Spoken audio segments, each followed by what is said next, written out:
Okay, so we're going to start by looking at something to do with the Sedra of the week. Let's just see if we can find it. Right. So here we have the beginning of the Sedra of the week.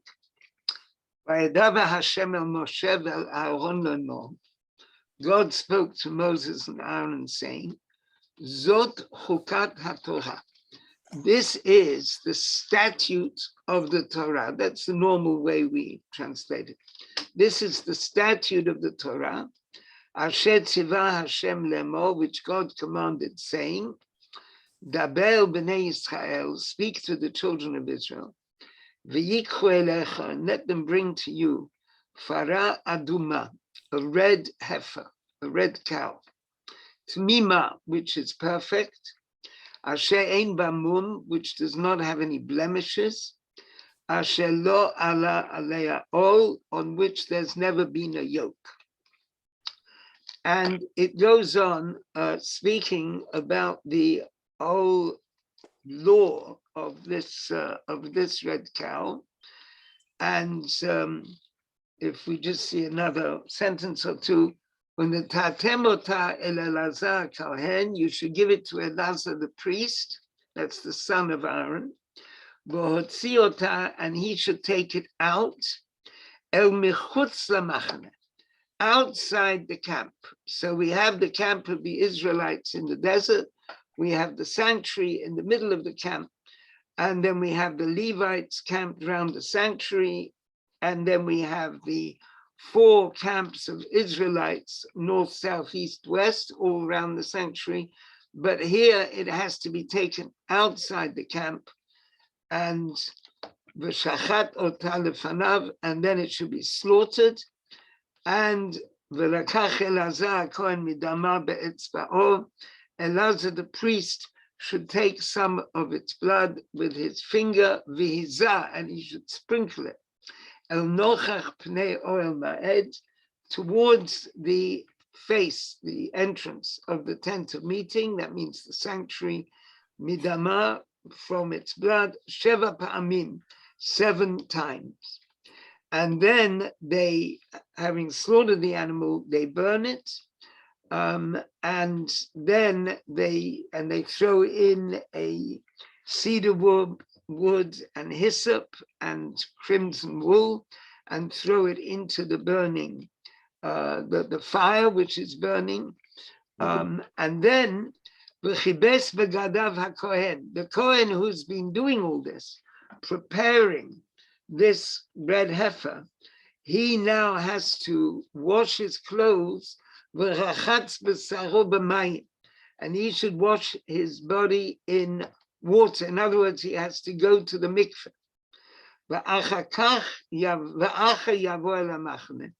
And then he can come to the camp after he's been to the mikveh. And the Kohen is still impure until the evening. So that's the one who prepared it. And similarly, the one v'hasorefota, the one who burnt it, also he becomes impure until the evening. And then if someone is impure from the dead, the impurity of the dead, there is a special ritual. Let's just see how it works.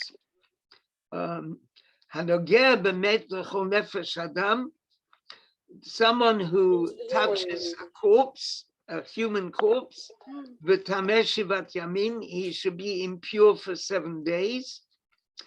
And then on the 3rd day and on the 7th day, he is sprinkled with this water from the ashes of this para, from the ashes of this red heifer, and the way in which they prepare it, they should take for the person who's impure in order to purify him, the ashes of this sin offering, in a sense, which has been burnt, this cow, this heifer. They should take its ashes, V'natan alav mayim chaim el keli, and they should put fresh water, living water, into a vessel on top of the ashes, and then they're able to sprinkle it on whatever they are trying to purify, whether it's a person or it might be an object. So that is the law of how the red heifer is utilized. Oh, I'm sorry, there was one thing I wanted to do before we left that text. So I want to go back to the beginning and look in the Rashi, Zot Chukat Torah. Now here you can see the Rashi. This is the statute of the Torah. I'm giving the normal translation, not ordinance. And here Rashi says, because Satan and the nations of the world taunt Israel, saying, what is this command and what reason is there for it? On this account, scripture uses the term chukah, a statute about it, implying it is a statute from me. You have no right to criticize it. So therefore, it is in a special status. We talk about different levels, different types of Jewish laws. There's mishpatim, judgments, which are laws which every nation of the world has, such as not to steal, not to murder, and similar. Then we have ediyot, testimonies, which are laws which we can understand the point of them, like Pesach. It's celebrating going out of Egypt. So we can understand that to celebrate that, we do various things relating back to the time in Egypt. We eat bitter herbs, reminding us of the bitterness. We eat unleavened bread because of the haste with which we left Egypt. We didn't have time to let the dough rise into ordinary bread. But then there are kind of law which are called a chok, a statute. And a statute is something where there is no simple explanation. Now, the discourse is going to say that there are different kinds of statute. Some statutes are more comprehensible than others. And it's generally regarded that this is incomprehensible law. It's simply a decree from God, and God has given us this decree, and we have to do it. In fact, however, Rashi does give an interesting rationale. Let's just see if we can find it. Why was this rite performed with a cow? Maybe exemplified by a parable. There's the case of a handmaid's child that defiled the king's palace. It made dirty in the king's palace. They said, let the mother come and wipe up the excrement. Similarly here, since they became defiled by a calf, that's the golden calf, let its mother, a cow, come and atone for the calf. So in that sense, the Midrash Tanchuma, actually does give a kind of rationale for this law. However, the way in which the discourse takes it is that it is beyond any simple rationale. So that's the basic law of the red heifer, and it's about this that we have our discourse. So are there any points that anyone would like to raise at this moment? Everything's clear. So I'm going to play the melody. Oops.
Oops. Sorry, I don't know why it stopped so abruptly.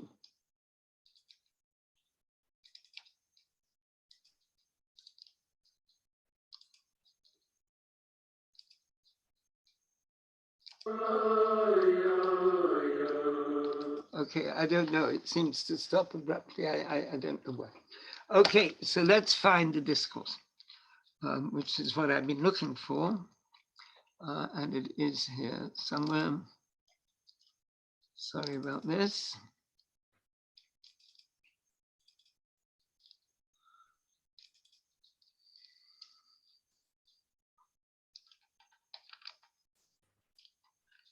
Sorry, just looking.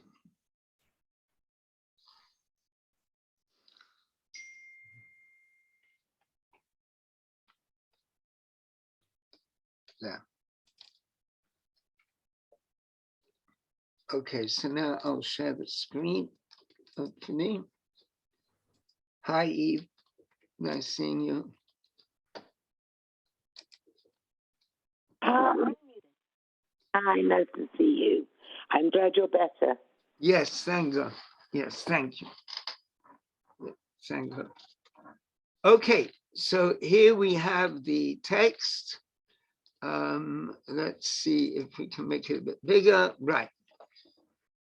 Right, so this is a discourse that was said on Shabbat Parsha Chukat, which that year, 1965, was on the 10th of Tammuz, as in fact it will be this week as well. And it is a text which was not edited by the Rebbe. It was taught by the Rebbe. And the Rebbe's students and Chozrim, who had this tremendous gift of memory, were able to remember it after Shabbat and write it down word for word, what the Rebbe said. And before being printed, some of these discourses were then edited by the Rebbe, but this one wasn't edited. It's an unedited discourse. Now, by Davar Hashem Gomer, God said, now this is what we just read in the Torah. Zot Chukat Torah. This is the statute of the Torah. V'yikhu elecha farah aduma. They should bring to you, to Moses, a red heifer, a red cow.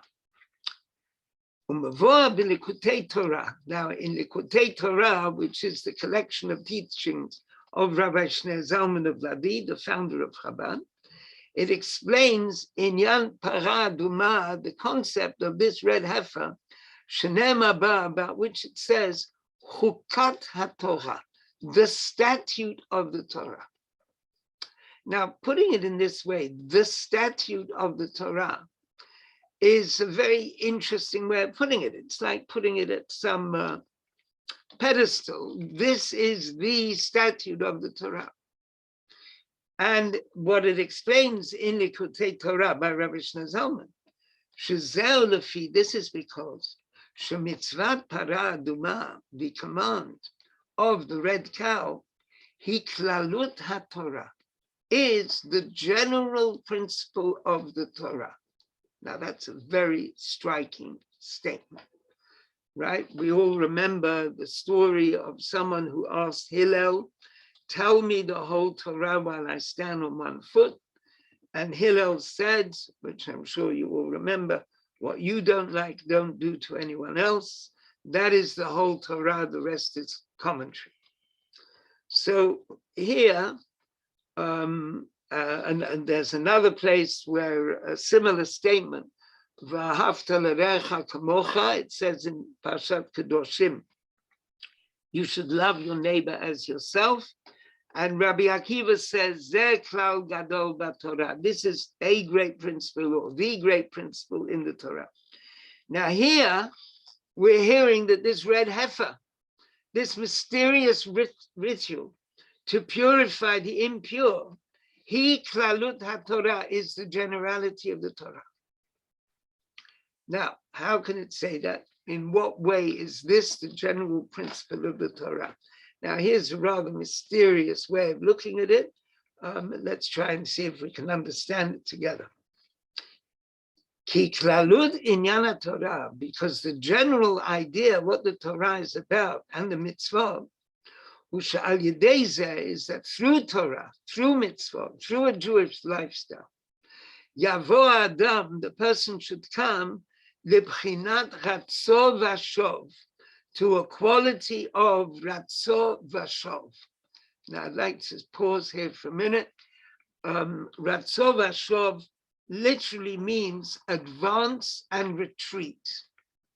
And it's particularly like you could apply it to ebb and flow, like the tide which is coming in. And you look at the tide coming in and the waves come in and then they go out again, a bit more in and then more out. And so that movement of forward and back, can I ask you please, why should that be considered the generality of the Torah, the general principle of the Torah? Why is advance and retreat the general principle of the Torah? Any suggestions? The ebb and flow of the moon. And of the moon. Well, you're right, the moon waxes and wanes, but why should that be considered the general concept of the Torah? Because, would it be because nothing is actually static? Everything is in flux. It's moving all the time. Don't know. I mean, you're right about the moon, but I would be surprised to hear that the movement of the moon is the general principle of the Torah. Eve, did you want to say something? I was thinking maybe because you can't stay in contact all the time, you have to go and bring back something. Your blessings are, going and bringing back. You can't. Because like the sons of Aaron, who only wanted to be with Hashem, they died, right? That's right. Yeah, that's described as going forward without retreat. Advance without retreat. That was their problem. Yeah, so in other words, what you're saying is, what I'm extrapolating from what you're saying is that our relationship with God, which is obviously what the whole Torah is about, our relationship with God is one of advance and retreat. We come close at certain points and then we go back. For example, we pray. Prayer is a beautiful thing. And at the time when a person prays, they're, so to speak, coming close to the divine. But then the prayer ends and one has to get on with one's daily life, one's daily work, whatever it is. Shabbat is a beautiful moment of being, or time, 26 hours, of being close to God. But then come the days of the week and we go on with daily life. If we were close the whole time, as you said about the two sons of Aaron, that doesn't work. It takes us out of life. So it's reaching towards the divine and stepping back towards the world, reaching towards the divine, stepping back towards the world. I think that's a way that we can describe the significance of ebb and flow as something which is really central to the Torah. Because the whole point of the Torah is that as individuals and as the Jewish people as a whole, and ultimately as the world as a whole, we should be connected with God. And in order to be connected with God, there is this ebb and flow process. Now comes the question, how does this relate to the Red Heifer? Okay, so we've got, I think we've got this point that ebb and flow is the central theme of the Torah. But now, line 7, the inyan zeh baba ve'eruv gilui gamur. This idea of ebb and flow is seen very clearly. B'mitzvat para aduma, with the mitzvah of the Red Heifer. Shekol inyana hu shtei habechinot ratzo v'shuv. The whole idea of this Red Heifer are these two concepts of ebb and flow. So missing out the brackets. Haratzor, now how do we see the Ratzor, the advance to the divine? Hu inyan schefat hapara le'efer. The fact that the cow, having been slaughtered, is burnt to ashes. Now, burning is a reaching upwards. The flame burns upwards, and it's as if it's reaching towards the divine. And so the fact that we burn the red heifer is an expression of reaching towards the divine.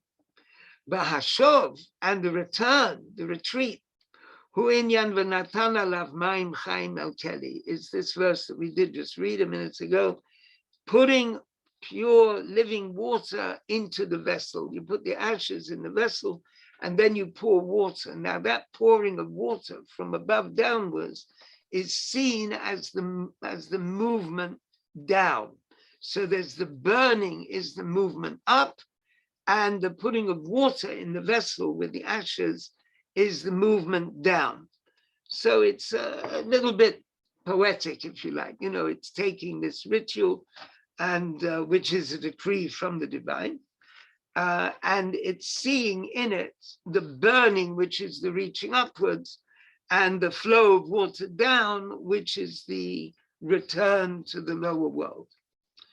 And that's why this is called Chukat Torah, the statute of the Torah.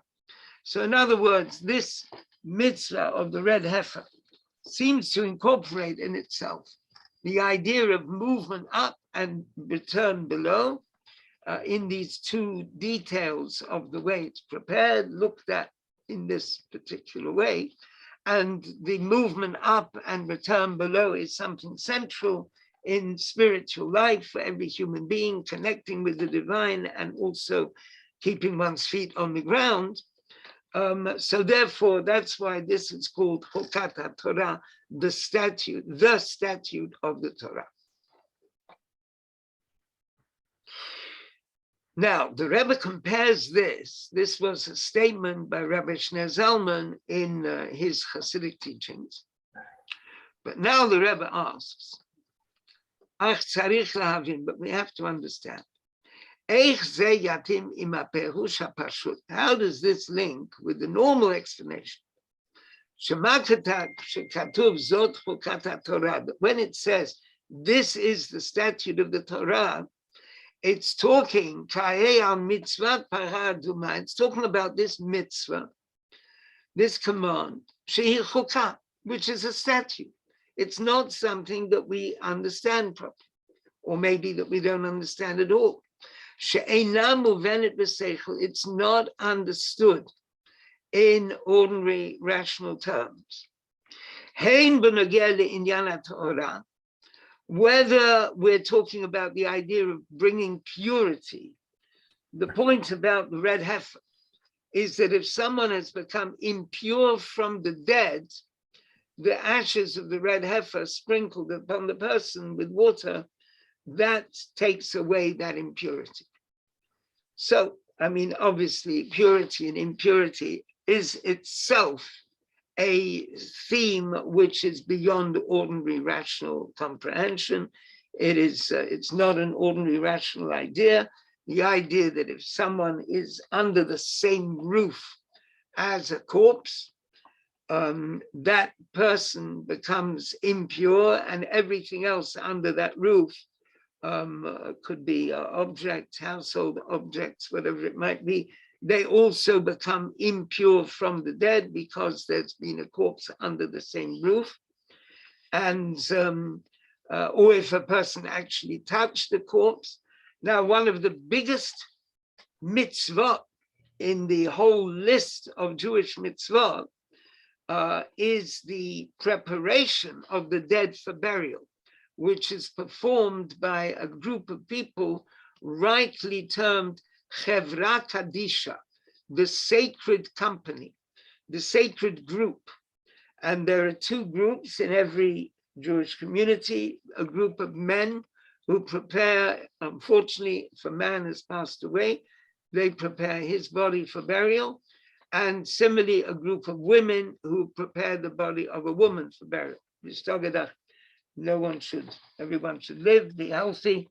but that's the but that is one of the central holy roles in the Jewish community. It's not spoken about a lot, but it's there, and it's a very, very important role. But these people are, of course, they are handling a corpse, so they become impure. So the whole issue of impurity is a fascinating concept. It is a special ritual impurity, which means that the person who's ritually impure cannot do certain things. For example, the most crucial thing is they cannot go into the temple. That's one of the reasons, or the main reason, why when we go to the Kotel in Jerusalem, we do not go past the Kotel onto the higher part of the Temple Mount, or the flat part of the Temple Mount, which lies behind it, because that is a sacred area which we are not allowed to enter if we are ritually impure. And we consider all of us as being ritually impure from the dead, in case we somehow, we walk down Oxford Street, and 1,000 years ago, a Viking was buried in what later became Oxford Street. So we walked over his grave and we become impure. And so we didn't know about that. And even if we did know, we went to a cemetery, or we're a member of the Chevra Kadisha, or we helped carry a coffin to be buried, or we were in a house where unfortunately someone passed away. All this makes us impure, and we do not have the Red Heifer to purify us. So therefore, the category of being impure from the dead is a significant category. And the question is, how do the ashes of the Red Heifer mixed with water, why do they have the power to purify us? Like, that's a mystery, so that's the Chukat, that's the statute. Now, the other thing, which is puzzling, line 17, it's not only the idea that it purifies people, but maybe you noticed when we were reading the verses about it, the impure people who get sprinkled with the ashes of the Red Heifer, they become pure. But if you remember the people preparing the ash, the people who burn the Red Heifer, they actually become impure. So it's something which makes the pure impure and the impure pure. So that itself is a paradox.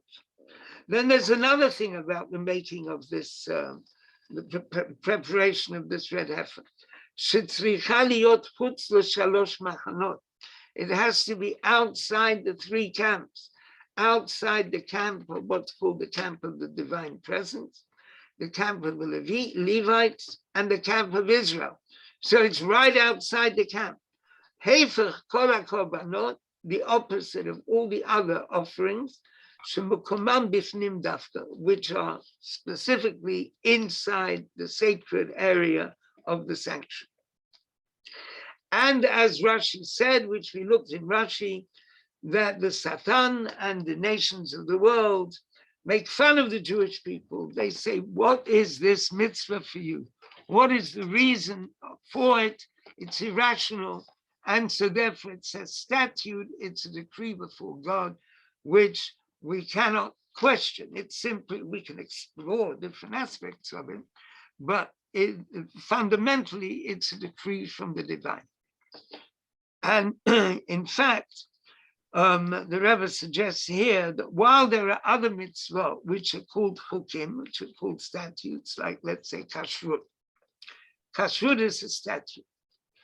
However, compared with the Red Heifer, kashrut can be understood. That's how the Rebbe puts it. Although compared with not to steal, Okay, not to steal, we understand the basic social contract. People are going to live in a community together. They need rules like not to steal, not to commit adultery. That's a way of keeping basic peace between people. But not to eat animals, certain animals, or to eat them only in a special way. That is a chok, that is a statute, the laws of kashrut. Nonetheless, what the discourse is suggesting is that compared with the red heifer, kashrut can be understood in various ways. We might think of it as, what Samson Raphael Hirsch says about kashrut, that eating certain animals gives the person the character, so to speak, of those animals. And so therefore we are bidden to eat only kosher animals, which for the most part are docile, tame animals, rather than wild animals, whether it's a wolf or a lion or a pig, which isn't wild, but it seems to have qualities which we do not want to imitate. So that's a way of understanding kashrut. Whereas the parah duma, the red heifer, it's like it's something mysterious. And in fact, the sages tell us now on the next page, Shalachein Amar Shlomo. That's why King Solomon said, "I'll call." This is what the Midrash tells us. "I'll call Eila Amadati." I understood everything. But the whole idea of the red heifer, Chakati, I examined and I asked and I searched. I said I will be able to understand it, but in fact it's distant from me. So that's a famous statement by King Solomon, saying that King Solomon was not able to understand this red heifer. Moshe Amar Kadosh Baruch Hu, the Midrash or the Talmud tells us that God says to Moses, "Lecha ani megale tam para." To you I will reveal the meaning of the red heifer. As the Midrash says, now everything that God was telling Moses about, since there's this idea of pure and impure, at the same time that God told him about the thing, he told him the details of in which way this thing might get impure and in which ways it can be purified. And when they reached to the chapter about the priests themselves, so Moses said to God, Master of the universe, if these priests, you've told me about how important the work of the priests is, they have to work in the sanctuary, they have to bring offerings to God. If they become impure, how can they be purified? And at first, lo heshivot davar, God did not answer him. Otasha, at that moment, nikarkemu panav Moshe. Moshe got upset. Right? The Midrash tells us all kinds of fascinating things. So Moshe got upset. However, because God wouldn't tell him how the priests are going to be purified. If the priest comes near the dead, now a priest is not supposed to come near the dead. But sometimes if it's, let's say, his own parent, God forbid, then he can, and that would make him impure. And so how can he become purified? And at first God wouldn't tell him. And Moshe was upset. But then, when they came to Al Sedra, Parshat Paran, Duma, and he learned the law of the red heifer, God said, this is the way the priests can be purified. That you take for the impure person some of the ashes of the burnt cow, and you mix it with water, and you sprinkle it on them. So, rather unexpected response from Moses. Moses said, Ribono shel olam, Master of the universe, v'chi taharahi, how can that purify? It's, Moshe himself thinks this is a very strange thing. How on earth is that going to purify them? What's that got to do with purity? You see, we can understand the normal way people get purified. If they're impure, they go to a mikveh.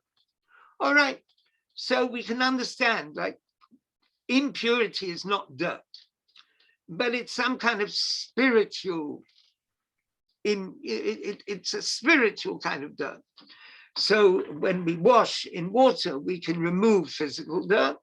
And when we dip in the mikveh, we submerge ourselves completely in the mikveh.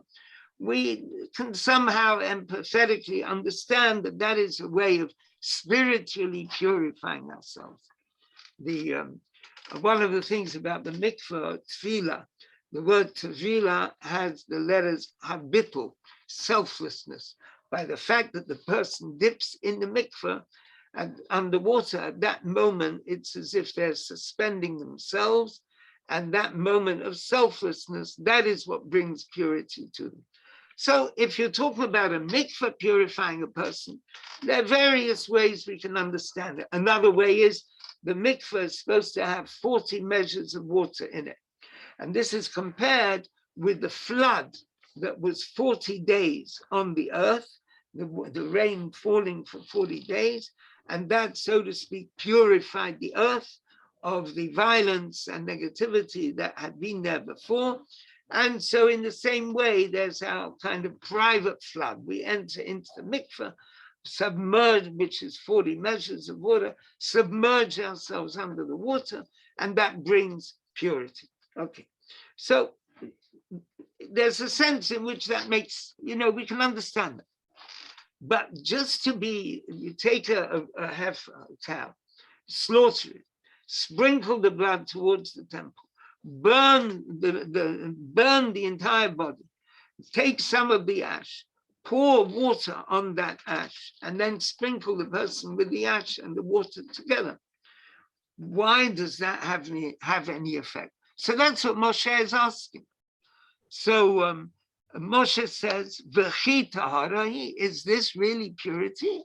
How does this work?" Amar HaKadosh Baruch Hu, God said, the Holy One said, Moshe, my dear Moses, Chukai, it is a statute. Ugzeira gazati, I've made a decree. Ve'ein briya yochola lamod al gzeirati. No creature can understand my decree. Dichtiv, as it says, Zot chukat Torah. This is the statute of the Torah. Don't expect to understand it, says God. So the discourse says, well, this is an interesting thing. This shows how the Red Heifer is an exceptional law. And so our question is, how does the first statement that we had at the beginning of the discourse, that the Red Heifer is the general statute of the Torah, and it's the general statute of the Torah because it represents ebb and flow. And the whole Torah is about ebb and flow. That's our relationship with the divine. And then that is one way of understanding the Red Heifer. And then we have the second way of depicting the Red Heifer. It's something we can't understand. It's a decree from God. Moses couldn't understand it. King Solomon certainly couldn't understand it. So how do these two explanations fit together? Now, I want to pause at this point and just see whether anyone has any interesting ideas, questions, comments. Anyone? I think it's kind of intriguing what you said about the heifer turns you from pure to impure and impure to pure. And also all the examples you gave of the mitzvah that make you impure. And I was thinking of the percolates, which contains an evil-smelling spice. Yes, that's a very good point that Eve's making. The percolate, the incense, which is offered in the temple, it's a very fragrant, it's made of 11 ingredients, and 10 of which are very beautifully fragrant, and one has a bad smell. and that's mixed in together. That's a very interesting juxtaposition of this concept, that there is sort of the negative together with the positive. Yes, I think. And the incense itself is a kind of a mystery. Why does it have this not good smelling ingredient? Yes, that's a very good point. Any other comments from anyone? It's a question, Rebbe Tali. Were the Red Heifer at the time, were there many? No. What the Talmud says is they were very rare.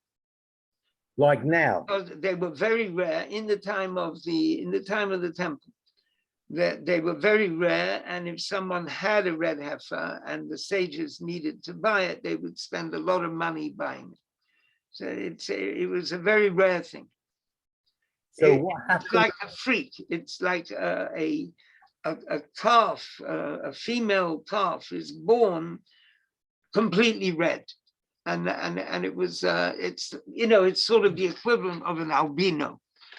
Sometimes a creature is born completely white. Human beings can also be albinos. They've got very pale skin and white hair.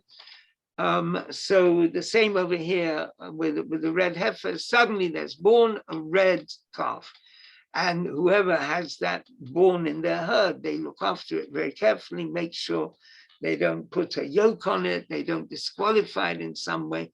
And if the sages want to buy it, then normally the sages would pay a lot of money for it. If it was that rare, what would happen if they couldn't find one? Well, the truth is, it's said that there were only 10 such calves from the time of Moses till the time of Mashiach. Mashiach will make the 10th cow. So there were 9 in 3,000 years. They were enough.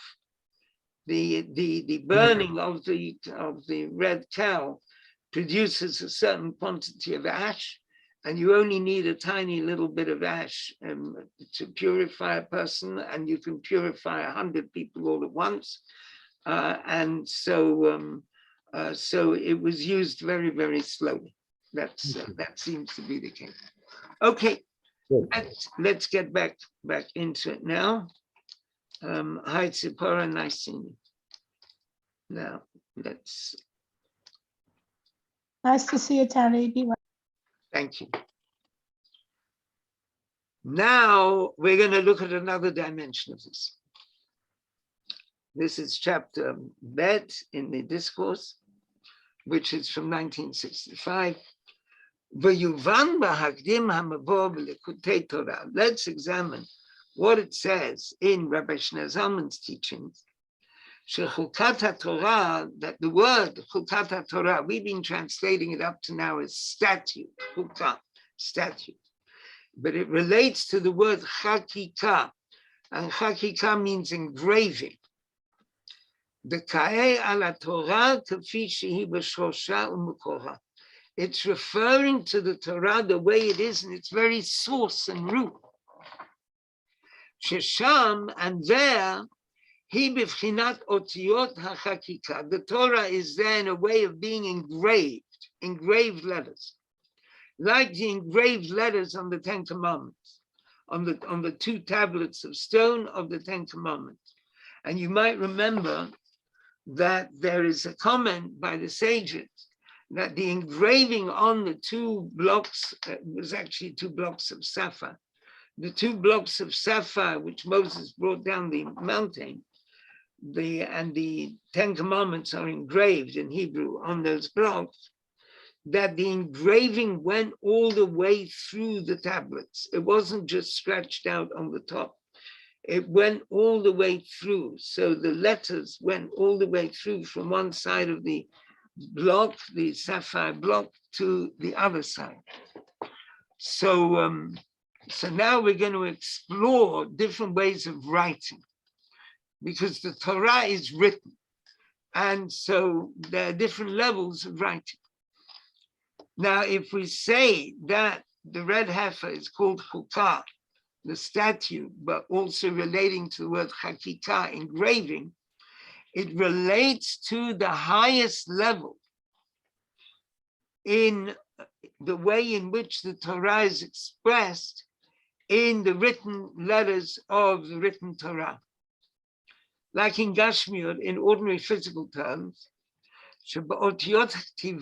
when you write something, like writing a Torah scroll, you've got ink with dior, and then you've got parchment. So you're writing on the parchment. You're writing words of Torah on the parchment. Now that's a very beautiful thing, and the Torah is an extremely beautiful object. But note, says the discourse, the letters are actually something separate from the parchment. You take a quill and you write them on the parchment, but even though it dries there and the writing is there on the parchment, it's something separate. And if the scribe finds he's made a mistake, he takes a kind of a blade, like a scalpel, and he rubs on the parchment, and it's quite easy to rub off the black ink which had been written there. And he can rub it off and he can rewrite those words. So the thing is that although the ink is separate to the parchment, when one writes on a parchment background, writing with ink, they become unified at that point that the ink is written on the parchment. But in fact, it begins off two separate things, and although the discourse doesn't mention it, they could be separated again. Whereas otiyot hakika, but letters which are engraved, now there are different kinds of engraving, and the highest kind is like the letters on the luchot, on the tablets of stone or the tablets of sapphire, charut ala luchot, engraved on the tablet. Hein minei ovei, they are not something separate to the tablets. They're actually engraved on the tablets. Ve'hein davar echad ima even shenech kuba. They are one thing together with the stone or the sapphire on which they're engraved.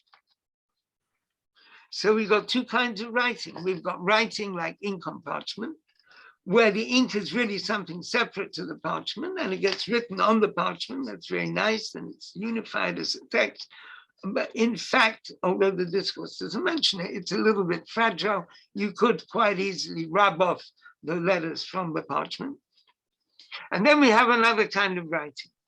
We have engraving on stone.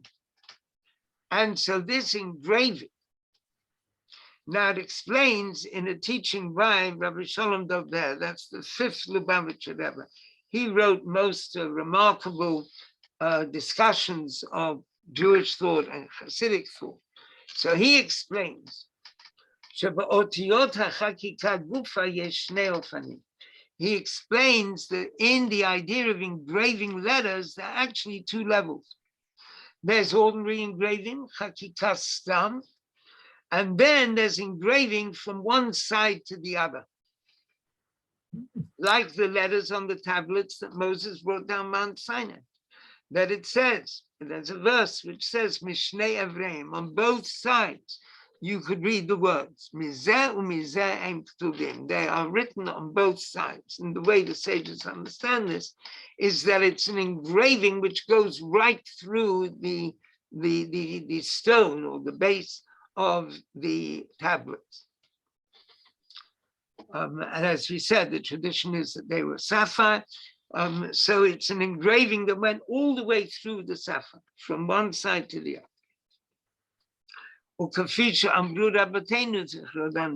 As the sages said, Mem v'samach shebaluchot b'nes hayu omdem.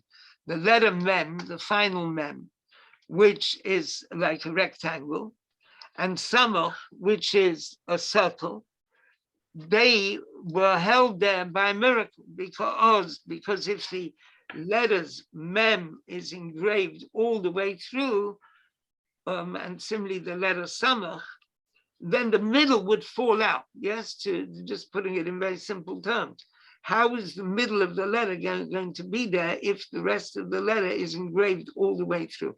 So that's why the sages say mem and samach, both those letters, which are the only letters which are a complete rectangle or circle, they were there by miracle.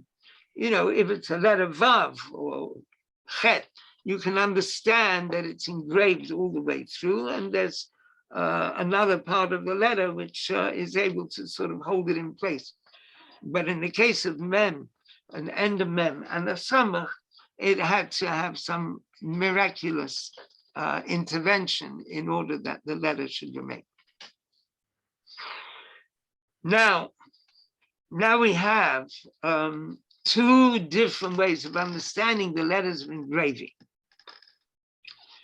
So the difference between these two ways is, first of all, the letters of the engraved letters in general, which are not from one side to the other, even though they're part of the same stone. Let's just think of it in terms of precious stone, and on the precious stone is something is engraved. Now, although the letters are part of the engraving, part of the stone itself, the precious stone, and not like letters of writing, of ink, which is something additional to the parchment. And the letters which are on the parchment actually hide the parchment which is underneath them. It's as if the Rebbe is speaking like based on a certain way of statements of Rabbi Isaac Luria, that the parchment represents something very exalted, the white parchment. And the thing is that the black letters are on the white parchment and they sort of conceal. If the parchment is revealing something very exalted, well, the black letters on the parchment are hiding it. And so the black letters on the parchment are like, as it were, keeping it in this world, even though the white spaces of the parchment or the white parchment without the black letters is in some sort of more exalted realm. Now, then we have the engravings on the precious stone. Now, the thing is that when you just simply engrave it, not that the letter goes all the way through, but it's an engraving, it's scratched out in the stone. Now, you could fill that groove, it's like made of grooves, let's imagine. You could fill that groove with ink. It might be filled with dust, which would make it obscure. You won't be able to see the letters. Even if it's not dust, it doesn't mention dust in this discourse. It speaks about ink. Even if you talk about ink, so the letters are very clear. They fill the engraving. But although they fill the engraving, they are hiding the stone below, because the stone itself is really the purest thing. And if the letters which are engraved in the precious stone, if those letters are filled, those grooves which make the letters are now, because they're not going all the way through, we're talking about a different kind of letter that doesn't go all the way through. If those grooves are filled with ink, you can see the letters very clearly. You can see what it's saying, but you can't see the stone, the precious stone. And the precious stone has some extraordinary spiritual power, which is being concealed. And so in that sense, the letters which are engraved, which do not actually go all the way through, are still a kind of concealment of the essence. Yeah, if we talk about essence and reality, the parchment which is covered with writing, that's certainly a concealment. But even the engraved letters, which are filled with ink, but they are not engraved all the way through, they're also a kind of concealment, until you come to the letters which go all the way through. So the letters which go all the way through, they are they are on a completely different level. Now, so that's a kind of a metaphor, an image from the way in which some things are written. Now this metaphor is being applied to the sacred sefirot and similar above in spiritual realms. And as it explains there, details of how this relates to spiritual realities above. Now you know that the highest world of the four worlds is emanation. We've got the world of action, the world of formation, the world of creation, and the world of emanation. So it's the most ethereal world. That's why we have this word emanation, and it relates to a very ethereal Hebrew word, Atzilut. Now that world of Atzilut, of course, it's very sacred. And the nature of the sefirot, of the attributes, the divine attributes, which are in the world of Atzilut, in our metaphor that we've just been talking about, is compared to the letters which are written on the parchment. Now, this might be a rather striking statement, that the letters on the parchment, which we saw as the lowest level, is here being compared with Atzilut, with the world of emanation, where the sefirot, the divine attributes, the divine emanations in the world of Atzilut, they are very exalted. But the way that the discourse is presenting them, they are like the letters which are the inked letters on parchment. And so although in a sense they reveal, they also conceal. So we have to go to a higher level. And so if we go to a higher level, which is Keter and Adam Kadmon, we go to a higher level of the Sefirot, a much more exalted level. And that is like, but there's still vessels, so to speak, of Sefirot. So that is like the engraving, which is engraving on this precious stone, but it doesn't go all the way through. And then we have an even higher level, and that higher level is called Glif Glifu. It's a quote from the Zohar. It's like the very beginning of existence, the very beginning of the Torah.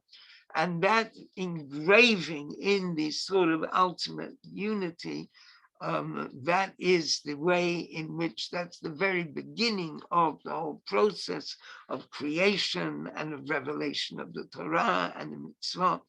And that is like the engraving which goes all the way through. So there we have this idea of these three dimensions of engraving, that it's, or of writing.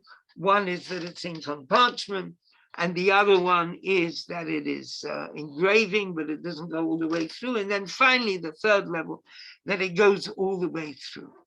And now we're going to consider how these three dimensions apply to the soul of the individual. But before we do that, let's just stop in case there are any questions that need to be sorted out. So anyone, any question, any comment?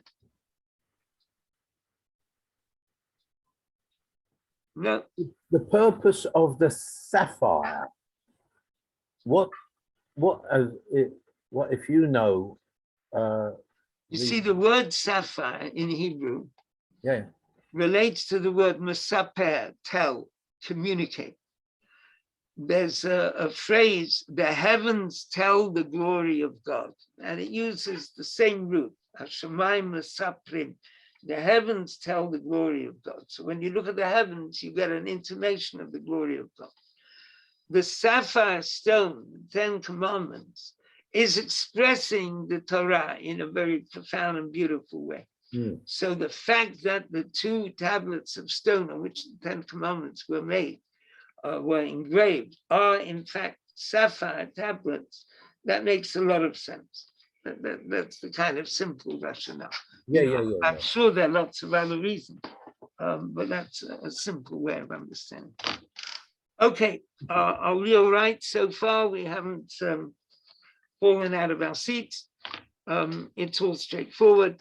Okay, let's go back and let's see the next step.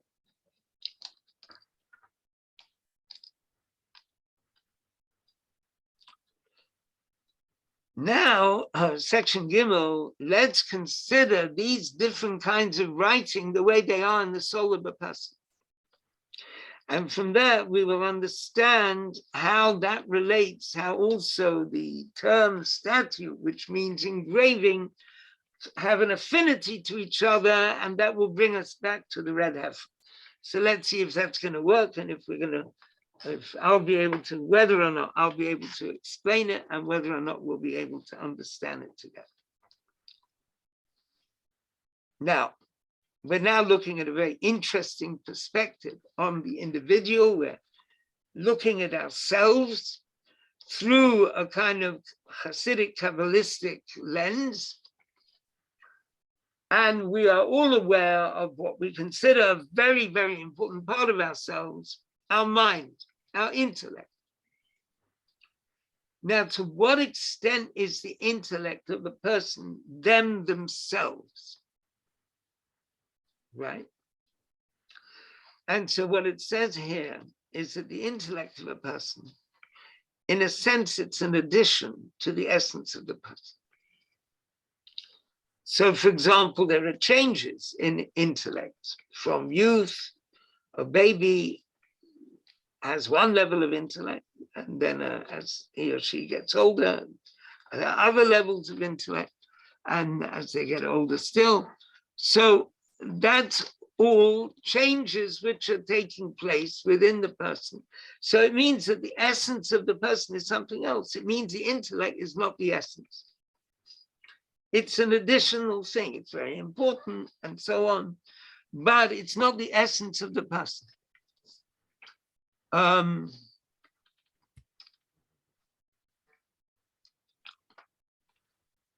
So in that, it is like the letters which are written on parchment. The intellect of a person are like the letters written on parchment. Then we come to a higher level. That's the letters which are engraved, and that is the essence of the soul, which is higher, infinitely higher, he says, than the intellect, the ordinary intellect. And that's something absolutely beyond.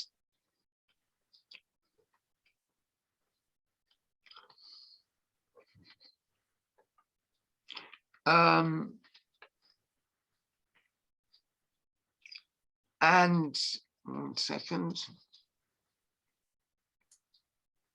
So the soul is beyond the intellect, and only afterwards the soul is enclosed in the intellect. And it's called the intellectual soul, the nefesh hamaskala. And then when we consider the service of the person, that the letters which are engraved in the person's soul, so to speak, is the fact that every individual Jewish man and woman wants by nature to keep the will of God. And this nature is because of the essence of the soul, which is above intellect. So our intellect may have all kinds of, rationalizations and peculiar ways of looking at the world, which don't necessarily accord with the Torah teachings. But the soul has a connection which is far beyond that. And the point is that the way in which we bond with the divine is expressed through the way we keep the mitzvah. And what the discourse is saying, that if we want to go to the deepest level of the soul, and the way in which the soul relates to the divine in a way completely beyond intellect, that takes us to the mitzvah, which are statutes, not the mitzvah we understand, not the mitzvah which are commemorating things which we understand them as well, but mitzvah which are really completely beyond understanding. And our deepest level of soul connects to that level beyond understanding. And the reason is because those mitzvot, which are statutes, are beyond intellect, because all the other mitzvot, in some way or other, they fit into the realm of intellect. But here we are connected to God on a level completely beyond that. And that means that at this level beyond, the essence of the soul is able to shine. Remember, part of the whole rationale, which he's describing the different levels of writing and engraving, 2 levels of engraving. The whole question is, can the precious stone shine, or is it being covered by something? And here we have the idea that it's not covered by anything, because we've reached this very exalted level of engraving, which goes all the way through. And that's really the statutes of the Torah, like the statute of the Red Heifer.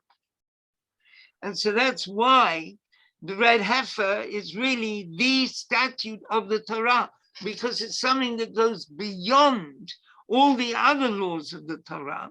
All the other laws of the Torah in some way connect with seichel, with intellect, or they're limited in this way and that way. But we have this bond with the divine on the level of the essence. And that is really our bond with God. And that comes down through us in all the other mitzvah of the Torah. Now that is basically communicating the major theme of this discourse. It's a long discourse. It goes on and explores further dimensions. But here we have the question and the answer. The question was, how do these 2 ways of looking at the whole idea of Zot Chukat Torah, this is the statute of the Torah, how do the 2 ways of understanding it fit together? On the one hand, the idea that we're talking about something which is the generality of the Torah. It's what Torah is all about. Torah is about ebb and flow, moving towards God and drawing back and consolidating. That's one aspect. And the other aspect is that it's the engraving, so to speak. It's the deep engraving, and it's the point where God and the soul really intimately connect. And the question was asked, how these 2 fit together. And so the answer is, because that level of engraving, that level of the statue, which is beyond everything, that is the level which percolates through all the other dimensions of the person's life and his or her relationship with the divine. And that is why that is also the general principle of the Torah in terms of ebb and flow, the way we reach towards the divine. We say the Shema, and then we come out of that, or we say the Amidah, let's say, or there's the Shabbat, and there are these moments of closeness to the divine. Then there's our life in the world, being involved in the world. So that runs together with this idea of ebb and flow and of the highest level of the statute, of the engraving, which is really an incredible bond with God, which relates to us, as each one of us as an individual. So we've tried to put over what I see as, a major theme in this discourse, although there are other themes as well.